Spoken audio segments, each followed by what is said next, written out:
Do you feel like you're doing it all? Do you spend most of your time and energy caring for your parents while your siblings continue to take vacations, sleep late on weekends, and pursue personal interests?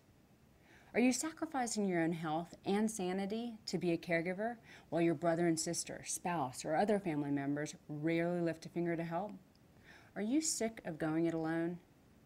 Though you may feel alone in your own family, you're in good company. Millions of people across the country feel like you do.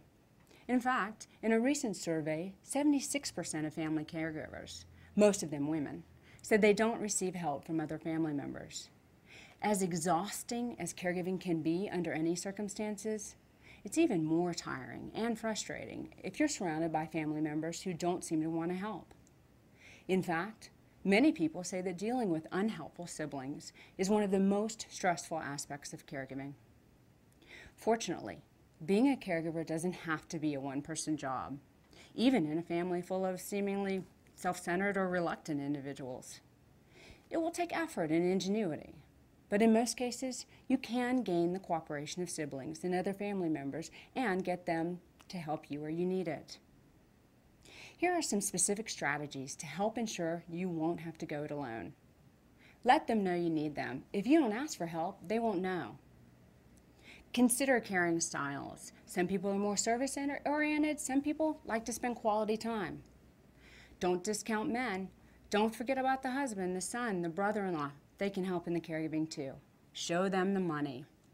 Hate to sound mercenary, but you know what? If you just got your son a new Mustang, he may just want some money for that gas. So why not ask him to take your parent to the doctor? You know what? That's a win-win. It gives you more time. It allows your mom or your dad to have time with their grandson, and it puts that money into his gas tank.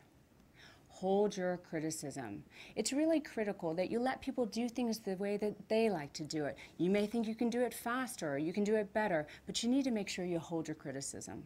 Consider their circumstances. If it seems uncharacteristic that your family member isn't helping, reach out and ask them why. You never know what's going on in their own nuclear family or in their lives. It's always important to ask before you make assumptions. Look beyond siblings. It's always great to look at church members or synagogue members who might be helpful, neighbors or long-term relationships that your parents have been in. It doesn't always have to be a blood relative that can help. And finally, hold a family meeting. If your family's like most, you don't all live in the same city, or maybe not even within a day's drive of one another. You're here and there with jobs, families, and responsibilities. But regardless of your whereabouts, many of the decisions and tasks for an elderly parent must sometimes be handled as a family. A good way to do that is with a family meeting. The time to plan a family meeting is before your parent has a crisis that requires immediate attention. Make sure you are always proactive before the crisis. Clues from your parents, such as increasing forgetfulness, missed medications, or difficulties managing money, keeping house, or getting to appointments. These are all signs that a family meeting may be in order. The following 10 tips will help make your family meeting more efficient and more productive. First and foremost, meet ASAP. Again, don't wait for a crisis to happen. Make sure you set an agenda. You wouldn't go into a business meeting without an agenda. Don't go into a family meeting without one. Establish meeting rules. This has to be a very proactive, thoughtful process. Make sure you have a list of things. There's no shouting, there's no interrupting. Just make sure you have an organized plan. Give everyone time to talk. All of us have one loud person and one quiet person. We want everybody's input in this caregiving journey. Ask for volunteers. If you have specific tasks that you need help on in terms of caregiving, ask the people that are in your family which ones they'd like to do. But make sure that you have a list of assignments just in case nobody does volunteer. Be specific.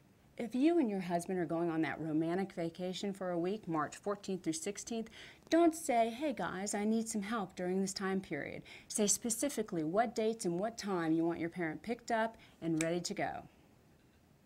Look to the future. We always need to have a plan B. If your parent seems cognitively in a good place right now, be prepared just in case that begins to slip.